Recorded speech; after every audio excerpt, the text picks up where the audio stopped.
कुछ खालिस्तानी समर्थक ऐसे हैं जो चाहते हैं भारत के पंजाब में माहौल बिगड़े, वहां पर हिंदू और सिख जो मिलजुल के रहते हैं उनके बीच में नफरत पैदा हो, सिखों की भारत सरकार के प्रति, भारत के प्रति नफरत पैदा हो। और इसके लिए ये जो कुछ खालिस्तानी समर्थक हैं ना, वो किसी भी हद तक जाने के लिए तैयार हैं। उनमें से एक थे हरदीप सिंह निज्जर।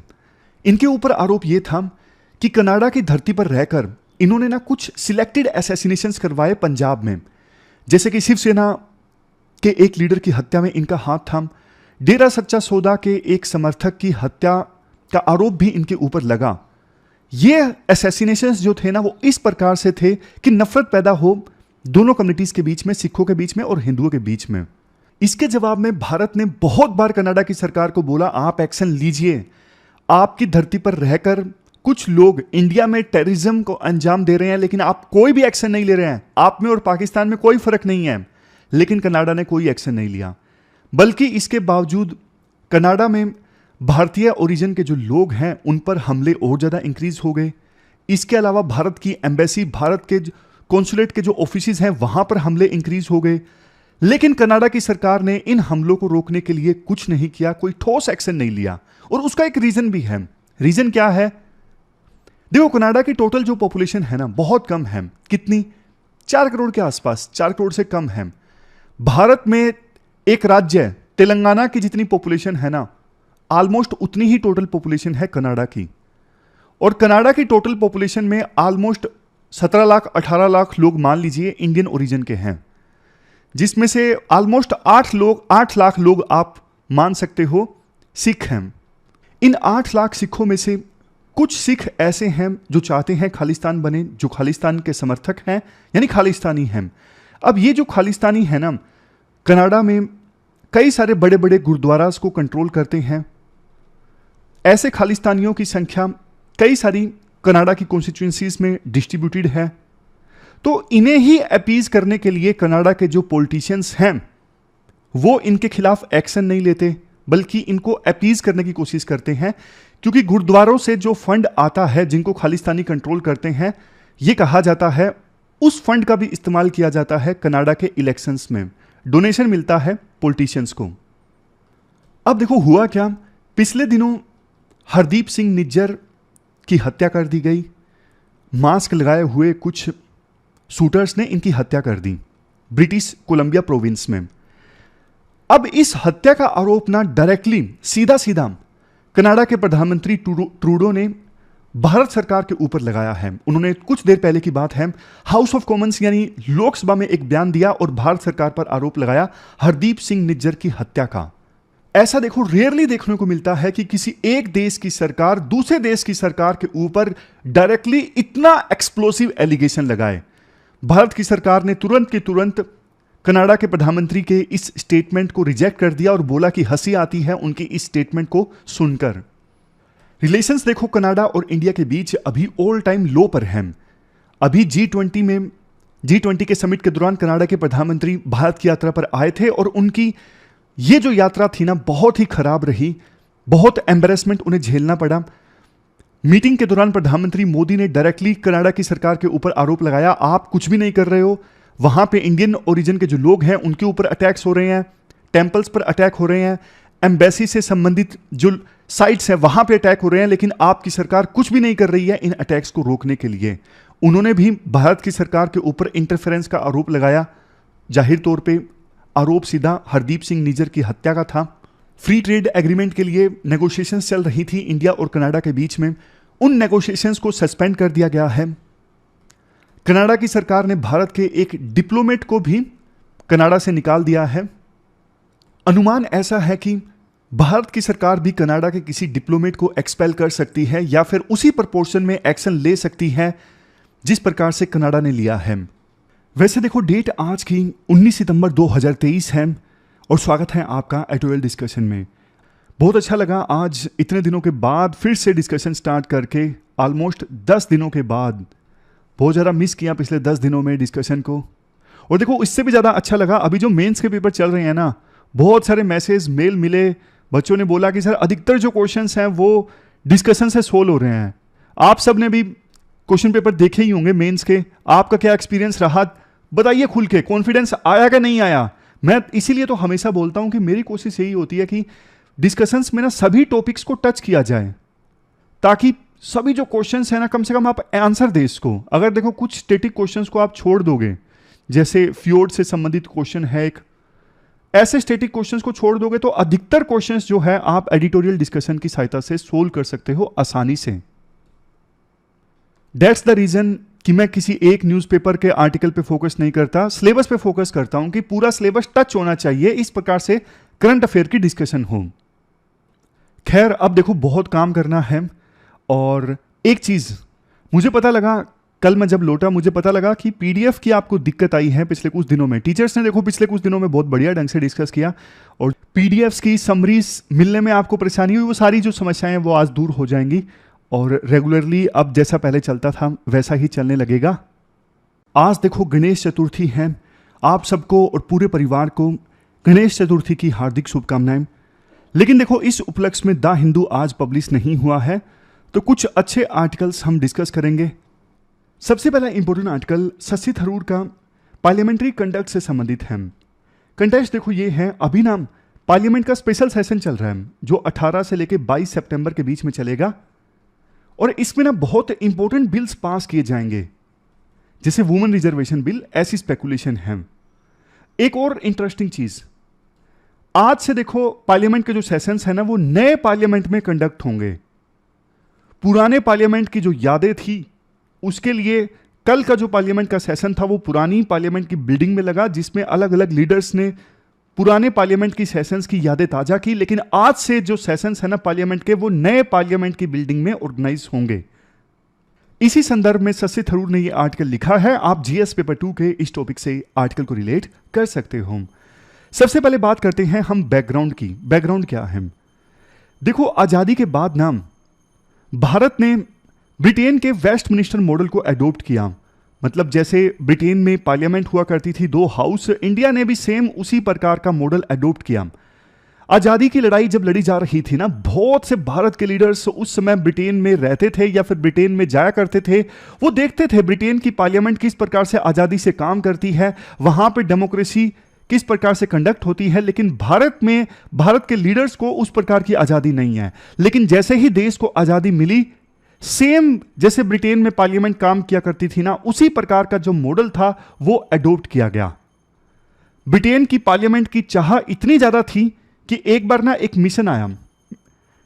मिशन आया जिसमें क्लीमेंट एटली ये भी शामिल थे। मैं आपको मिशन का नाम नहीं बताऊंगा, हालांकि आर्टिकल के लास्ट में मैं आपको बता दूंगा, लेकिन आप मुझे कमेंट बॉक्स में बताइए। क्वेश्चन ये है, ब्रिटेन के प्रधानमंत्री क्लीमेंट एटली ये ना भारत में एक मिशन का मेंबर बन के आए थे। जैसे मिशन से नहीं आते थे, कैबिनेट मिशन, साइमन कमीशन, उस प्रकार से एक कमीशन का मेंबर बन के आए थे। और ना उस दौरान इन्होंने भारतीय लीडर्स को बोला कि भारत के लिए ना प्रेसिडेंशियल सिस्टम ज्यादा अच्छा है। तो ना भारत के लीडर्स एकदम से गुस्से में आके बोले कि अगर इतना ही ज्यादा प्रेसिडेंशियल सिस्टम है तो आपने क्यों नहीं अडॉप्ट किया, आपने क्यों पार्लियामेंट्री सिस्टम अडॉप्ट किया। तो हमेशा से भारत के लीडर्स की चाह थी कि जिस प्रकार से पार्लियामेंट्री सिस्टम ब्रिटेन में है वैसे ही हमारे यहां पे आना चाहिए, और आजादी के बाद आया भी। जैसे आप देखोगे ना, आज भी भारत की पार्लियामेंट में ना किसी चीज का समर्थन करना हो ना तो मेजें थपथपाई जाती हैं, जबकि इंडिया का कल्चर तो क्लैपिंग है। क्योंकि ब्रिटेन की पार्लियामेंट की परंपरा यहां पर भी आज तक चल रही है कि मेजों को थपथपाना अगर किसी चीज का समर्थन करना है। इसके अलावा आज भी जब स्पीकर पूछते हैं ना कितने एमपी इसके पक्ष में हैं, तो ये जो चीज है ये कहां की है? ब्रिटिश पार्लियामेंट की है। सिंपल भी तो बोला जा सकता था, यस नहीं बोलते, भारत के एमपी बोलते हैं आए, तो मतलब ये ब्रिटेन की प्रथा है। बट देखो ब्रिटेन की जो अच्छी प्रैक्टिसेस थी ना पार्लियामेंट की, वो आजादी के बाद कुछ सालों तक तो चलती रही, लेकिन धीरे धीरे ब्रिटेन की पार्लियामेंट का जो एक्सपोजर है ना वो खत्म होता गया। और अब आज बहुत सारी ऐसी चीजें जो भारत की पार्लियामेंट में या फिर स्टेट असेंबलीज में देखने को मिलती हैं, वो ब्रिटेन की पार्लियामेंट में कभी नहीं देखने को मिलती। जैसे देखो, कुर्सियों को उखाड़ के फेंकना, माइक को तोड़ देना, स्लीपर्स यानी चप्पल जूते असेंबली में उछलना, कपड़ों को फाड़ देना, इवन पेपर स्प्रे का यूज जो सेल्फ डिफेंस के लिए किया जाता है क्राइम की घटनाओं के दौरान, इसका इस्तेमाल करना, यह सब चीजें भारत की पार्लियामेंट और हाउसेज में देखने को मिली हैं, लेकिन ब्रिटेन की पार्लियामेंट में कभी नहीं देखने को मिली। हालांकि देखो, पार्लियामेंट में जो नए एमपीज जाते हैं ना, उनको ट्रेनिंग दी जाती है कि आपको कैसे बिहेव करना है, आपको कैसे आउट ऑफ टर्न नहीं बोलना है, आपकी जब टर्न आए तभी बोलना है, स्लोगन नहीं रेज करने हैं, पोस्टर वगैरह नहीं शो करने हैं। इसके अलावा जो वेल है हाउस की, वहां तक आपको नहीं आना है। लेकिन रूटीन में ये जो गाइडलाइंस है ना, नए एमपीज के द्वारा भी ब्रीच की जाती हैं। इसका एक्शन क्या लिया जाता है? रेयरली एक्शन लिया जाता है, कुछ दिनों के लिए एमपी को सस्पेंड कर दिया जाता है, लेकिन बिल्कुल धीरे से एमपी के द्वारा माफी मांग ली जाती है, फिर स्पीकर उन्हें आने देते हैं वापस फिर से हाउस में प्रोसीडिंग्स को अटेंड करने के लिए। मतलब कुछ खास एक्शन नहीं लिया जाता ऐसे एमपीज के अगेंस्ट में।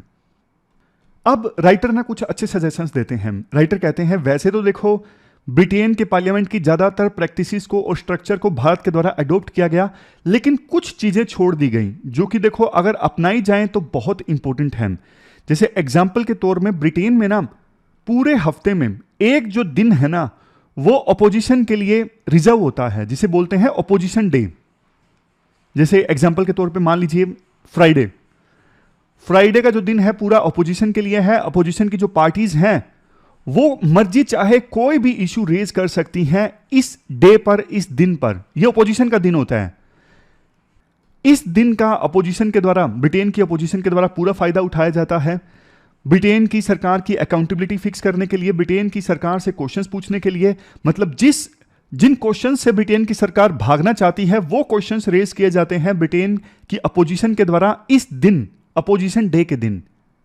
कितना बढ़िया हो भारत में भी अगर हफ्ते में कम से कम एक जो दिन है, वैसे तो एक से ज्यादा भी हो सकते हैं, सभी पॉलिटिकल पार्टीज मिलकर ये डिसाइड कर सकती हैं कि हफ्ते में कितने दिन अपोजिशन के लिए हों, लेकिन कम से कम अगर एक होता है तो बहुत अच्छा है।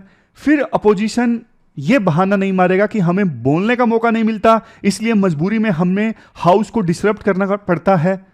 अभी देखो, रेयरली कोई ऐसा सेशन गया हो जिसमें कम से कम एक दिन डिसरप्शन ना हुआ हो। हर सेशन में डिसरप्शन होता ही होता है, लेकिन हफ्ते में अगर एक दिन अपोजिशन के लिए होगा तो बताइए क्या अपोजिशन ये बहाना मार सकेंगी कि हमें हाउस को इसलिए डिसरप्ट करना पड़ता है क्योंकि हमारी बात नहीं सुनी जा रही है।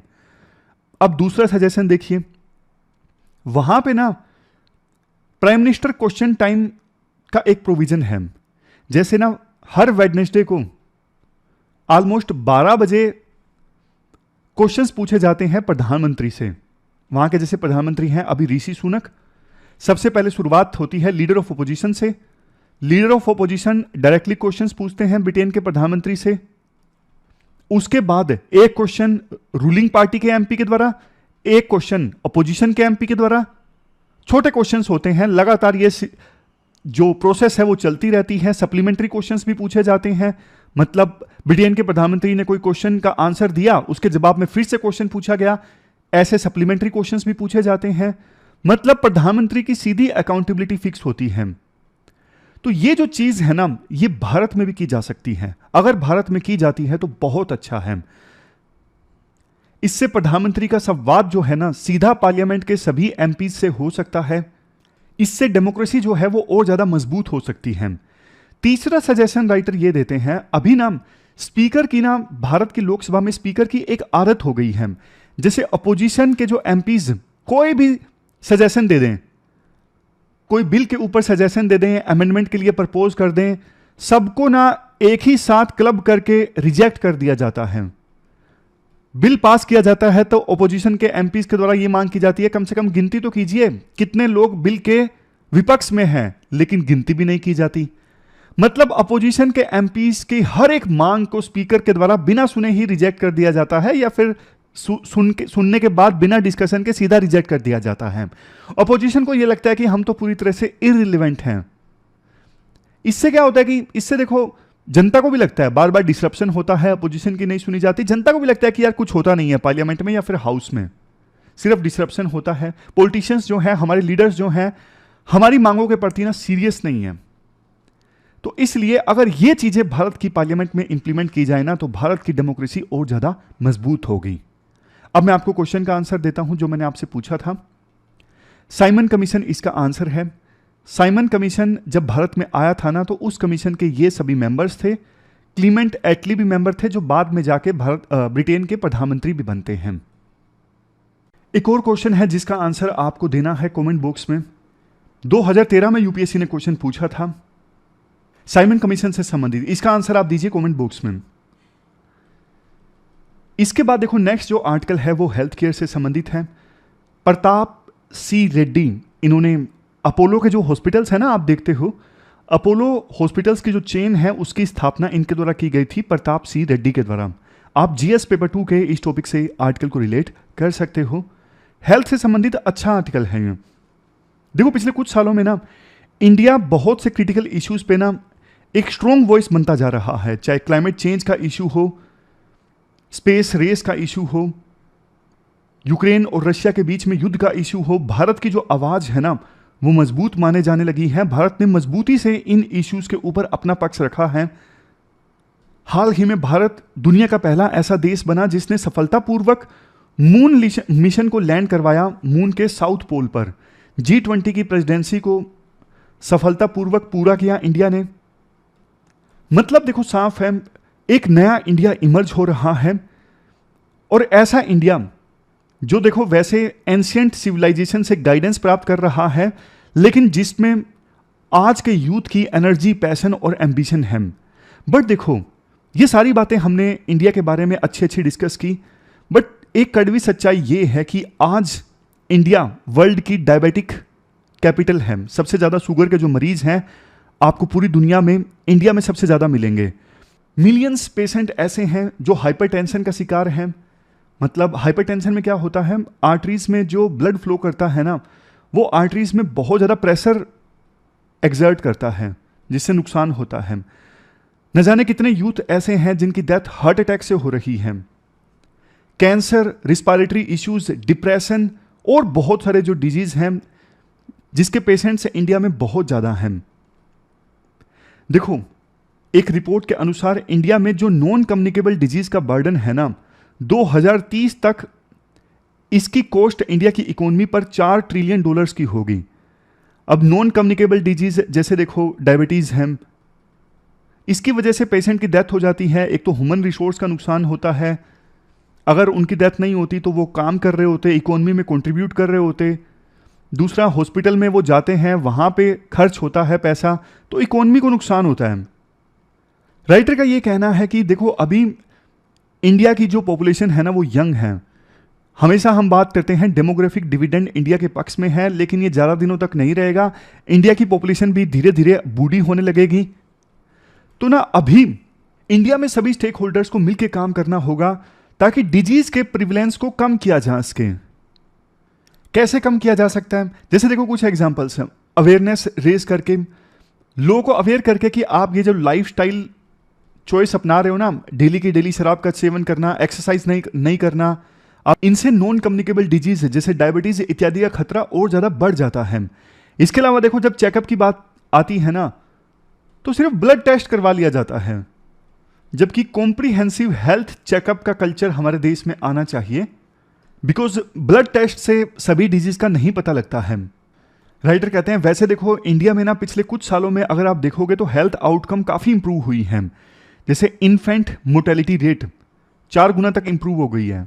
मतलब 100 में से कितने बच्चों की डेथ हो जाती है 1 साल अचीव करने से पहले ही, ये रेट 4 गुना इंप्रूव हो गई है। मैटरनल मोर्टेलिटी रेट 1 लाख में से कितनी मदर्स की डेथ हो जाती है प्रेगनेंसी में, जब बच्चे को जन्म दिया जाता है उस दौरान। ये मैटरनल मोर्टेलिटी रेट 7 गुना इंप्रूव हुई है। एवरेज लाइफ एक्सपेक्टेंसी पहले 55 ईयर हुआ करती थी, अब 70 ईयर हो गई है। यानी इंडिया में एक सिटीजन की एवरेज एज है अब 70 साल आज के समय में। इंडिया में आज के समय में आपको world class health care infrastructure देखने को मिलेगा। न जाने हर साल कितने फॉरेन के सिटीजन से इंडिया में आते हैं इलाज करवाने के लिए। मतलब मेडिकल जो टूरिज्म है ना बहुत ज़्यादा इंडिया में इंक्रीज हुआ है। राजेंद्र नगर के पास में BLK हॉस्पिटल है, गंगाराम हॉस्पिटल है। जो लोग राजेंद्र नगर में रहते हैं उन्होंने देखा होगा कि कितने फॉरेनर जो हैं इलाज करवाने के लिए इन हॉस्पिटल्स में आते हैं।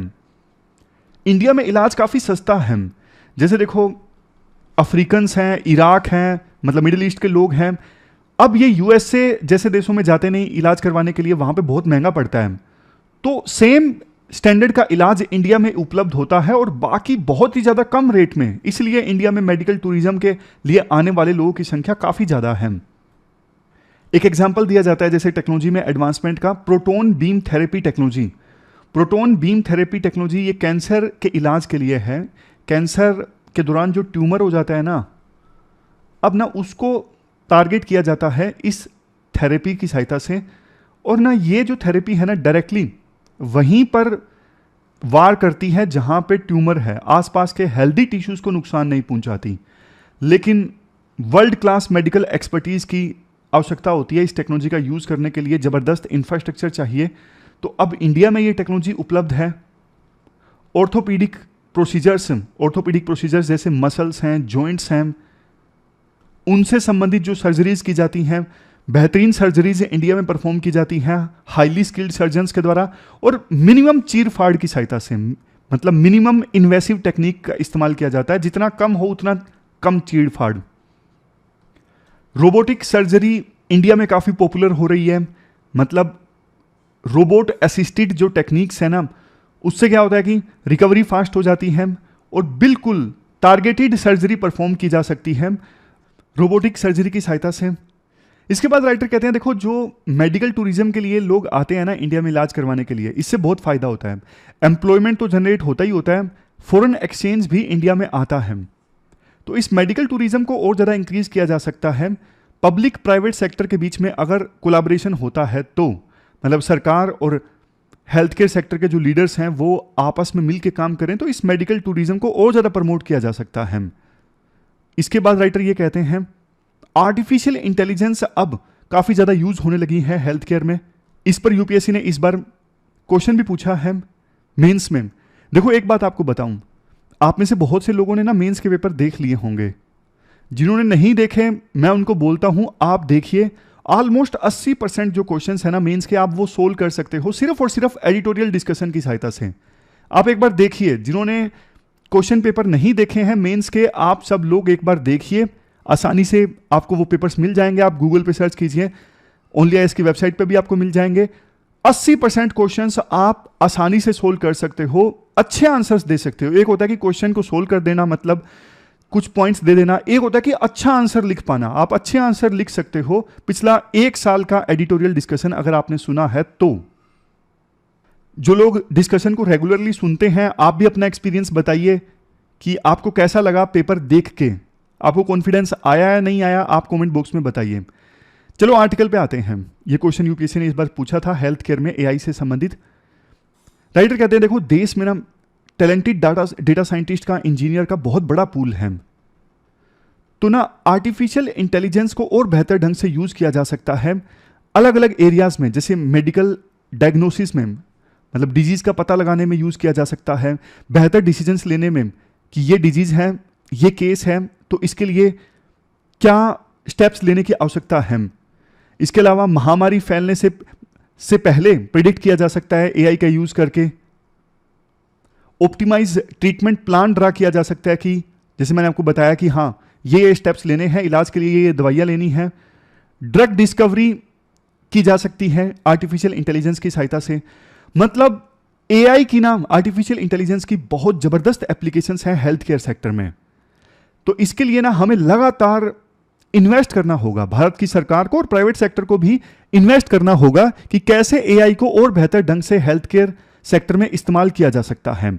इसके लिए पार्टनरशिप इस्टेब्लिश होनी चाहिए। एक तरफ एकेडमिया, यूनिवर्सिटीज़ में जो रिसर्च होती है, इंडस्ट्री यानी जो ड्रग्स को मैन्युफैक्चर करते हैं, या फिर हॉस्पिटल्स हैं, सभी स्टेक होल्डर्स के बीच में ना पार्टनरशिप होनी चाहिए। इससे फायदा होता है।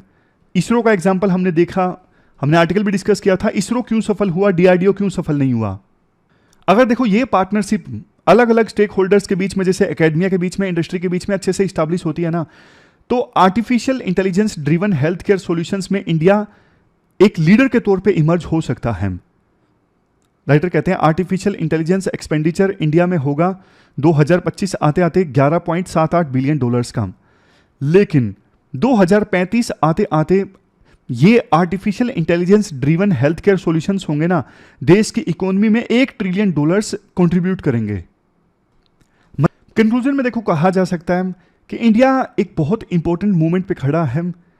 इंडिया को कम्युनिटी हेल्थ पे ध्यान देना चाहिए, हेल्थ केयर इंफ्रास्ट्रक्चर पे ज़्यादा खर्च करना चाहिए, पब्लिक और प्राइवेट पार्टनरशिप को मजबूत बनाना चाहिए, इनोवेशन और रिसर्च में ज़्यादा इन्वेस्ट करना चाहिए।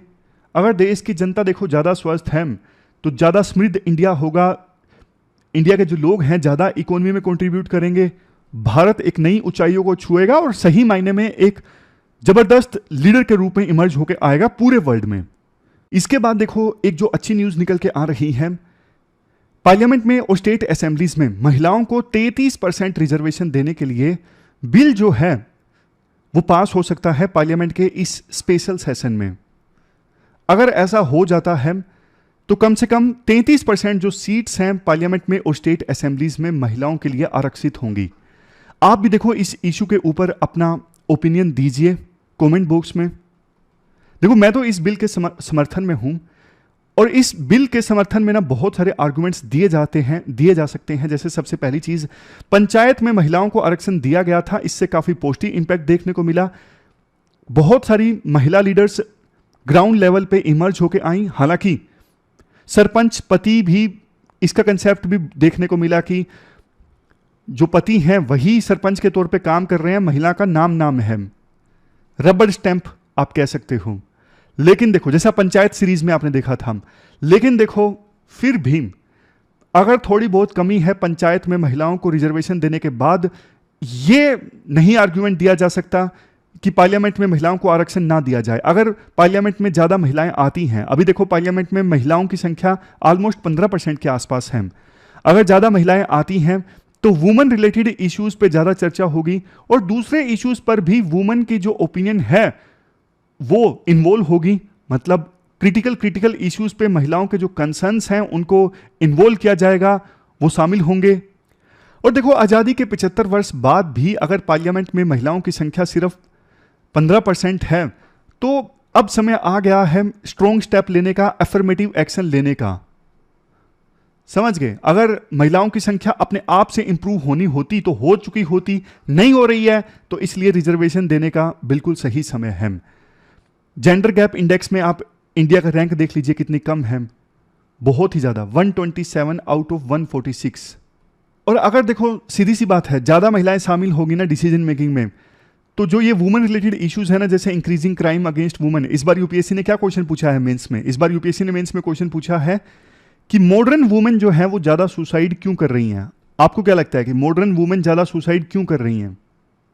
वैसे कायदे से ये क्वेश्चन सुसाइड से संबंधित यूपीएससी को पूछना था, टीनेजर से संबंधित या फिर यूथ से संबंधित, लेकिन यूपीएससी ने मॉडर्न वुमेन से संबंधित क्वेश्चन पूछा कि वो ज्यादा सुसाइड क्यों कर रही हैं।